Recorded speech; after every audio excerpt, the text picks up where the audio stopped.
Hello and welcome to the continuing series we call Lab Zero. We call it Lab Zero because it helps guide students with the prerequisite technologies and processes needed before you tackle your very first hands-on lab in Ine's cybersecurity virtual lab environment. This quick course covers the actual process of connecting to your very first lab with OpenVPN from a Linux virtual machine. Let's quickly cover what you'll need and what the steps are to accomplish this task.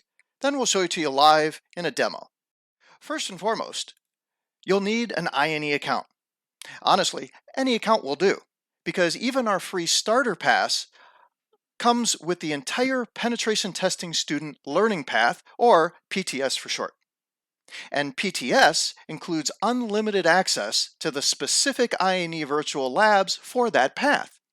Well, because it's free, it also comes with both the monthly and annual Ine subscriptions, so you can have those too and utilize this video series.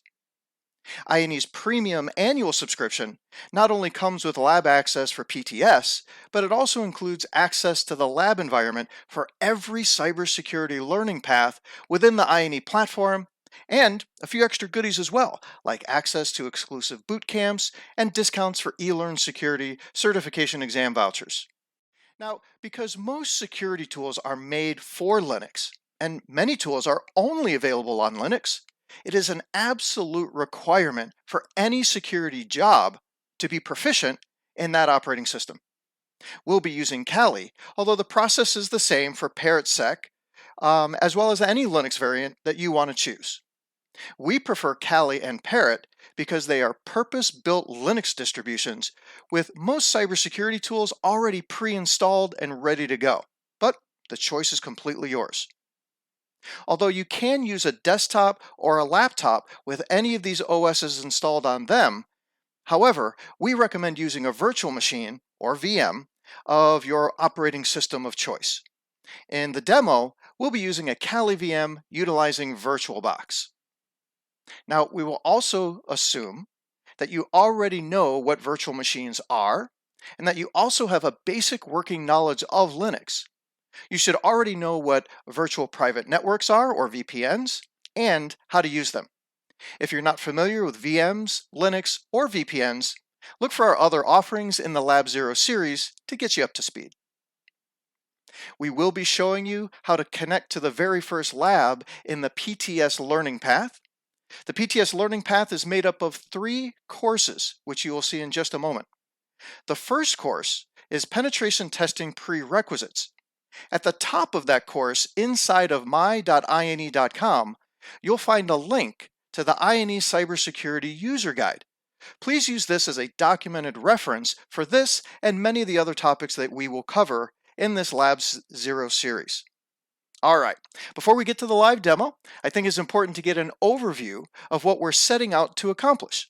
So let's take a quick look at the steps we'll be taking in order to connect to your very first Ine cybersecurity lab. First of all, since it is a requirement, as we mentioned earlier, to have at least the free Ine account, well, you'll need to be logged in. To save a little time, I have VirtualBox running right now, and we're actually already inside a Kali VM. I have my browser open, and I'm already logged in to my.ine.com. Next, we'll navigate to the very first lab in the PTS learning path. Once there, we'll start the lab, which creates a dedicated instance of the environment for this specific lesson, and this instance is for you and only you. Now, that's a very important feature in the Ine virtual lab environment because no one else has access to your labs, possibly impeding on your progress. Okay, since it's unique for you and only you, the instance also creates a unique OVPN file and credentials, username and password, for you to use in order to connect to the lab environment. We will use these items with OpenVPN and the command line within Kali. Now, once connected, we will verify that we connected correctly. After verifying all is good, you can then be confident in completing the goals laid out in the lab manual for this specific lesson. When you're done in the lab environment, it's always a good idea to stop that instance of the lab. So we'll close out by doing just that. All right, now that we know the general idea of what we want to accomplish, well, let's see it for real. All right, so here we are in Cali.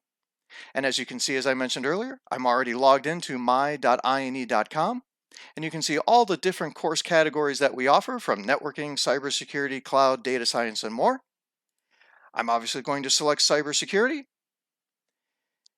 Now, once here, you can see all the individual courses listed below, and also you can refine your results. But we've already kind of pre-laid these out in what are called learning paths. So I'm going to select the penetration testing student learning path.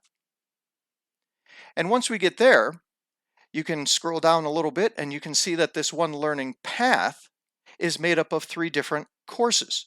And the very first one is penetration testing prerequisites. I've already started this, so we'll just click resume. Now once here, as mentioned earlier, here's that link to the cybersecurity user guide. Comes in handy, so make a mental note of that one. And then of course below, we can see all the contents of this given course, all laid out in the same interface, which is very easy to navigate. So we can see things like slides, videos, as well as labs. So here's the very first lab within the PTS learning path. So let's give it a go. So we're going to see those details. And the next step was to actually start that lab. Now, I've already started it in the past, so now it says resume lab, but it may say start lab in your case. So I'm going to click on this button here, and it will start to resume that lab. Now, in order to make sure that we connect, keep in mind this may take a few seconds, I'm going to have to navigate to this web server. So I'm going to open this up in a new tab once we are fully connected to make sure that we are verifying that we're connected in the proper way. But because I haven't quite yet connected to the VPN or utilizing the VPN, let's go ahead and open up this link right now. And you can see that it'll think, and it will never get to that web page.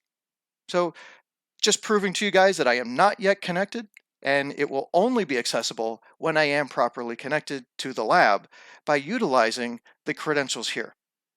So as I mentioned earlier, this starts a unique instance of the lab for you and only you. So therefore, the information here is not only automatically generated, so you don't have to worry about that, but again, it is unique for you for this specific lesson. So the first thing we're going to do is download this VPN file. And I'm going to save it. Okay. And again, take note that here is the lab manual, and it contains all of the information about what it is you're supposed to accomplish, the lab environment, as well as your goals. Well, in this particular lab, we're going to be looking at HTTP and HTTPS traffic, and so we have automatically set up, when the lab was generated, these servers for you to go sniff that traffic. Well, we're not actually going to do that here, but again, it is just going to be a proof of concept that once I connect to the VPN, I should be able to access these web servers, which currently I cannot. So let's minimize my browser. There we go. And you can see that I have a couple things opened already in my Kali Linux virtual machine. I have one where the downloads are, and that's where I downloaded the file just a second ago. And then I also have the command line open. So this is also called a terminal. People call it the command line interface. Your mileage may vary. So what I'm going to do is I need to run OpenVPN utilizing the file that I downloaded before I even put in those username and password credentials. So here's a pro tip for you. I already downloaded it here, and even though so many people are scared of Linux that they think, oh my God, it's command line only, well, here's a little trick for you. I'm going to right click in a blank area of this particular window, and I'm going to say Open Terminal here.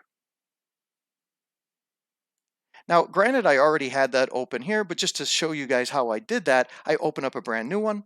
Let's go ahead and make that a little bigger for you so you can see what it is that I'm doing.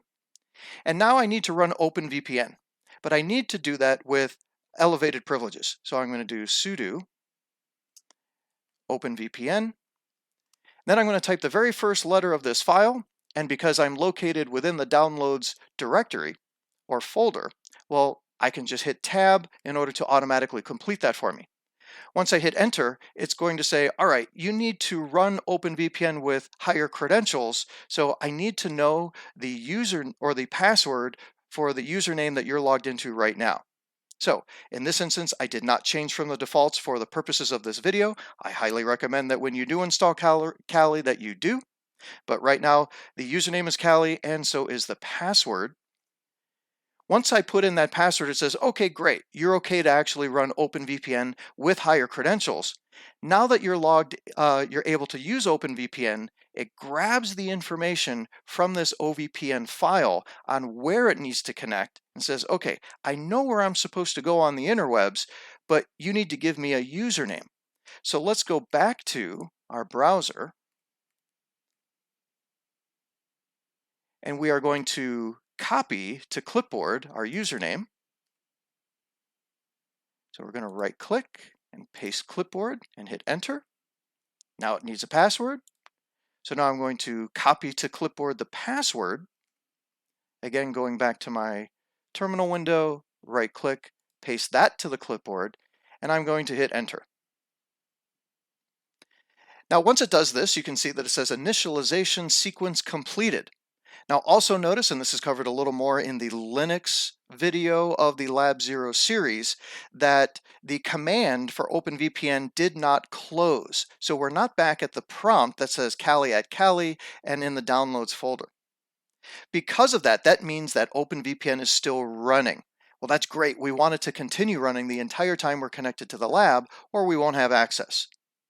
Now, the next step in the process was to verify that we are connected properly. So notice over here that web server that we wanted to look at started with an IP address of 10.54.15. Well, sure enough, on the TAP0 interface, which is our VPN interface within Kali Linux, it assigned us, not only put us in the network, but assigned us an IP address also within 10.54.15. So that's a really good sign that we're in the right place. But the better way to further confirm that we actually are connected properly, let's go back to the web page that won't load unless we are connected to the virtual lab environment. We'll try again, and sure enough, there we are on our makeshift web server that has a login field. All right, so we know that we're connected, everything is good, you can safely go on and continue all of the tasks that you need to do within this particular lab. And of course, when you're done, we will stop the lab, because that's always the prudent thing to do. And that's it. So that's how you connect to your very first lab within Kali Linux. So just one thing to let you guys know is that, first of all, we hope you enjoyed this lesson. However, it's distinctly possible that you watched this video on Ine's YouTube channel. So you may not have actually previously created an Ine account.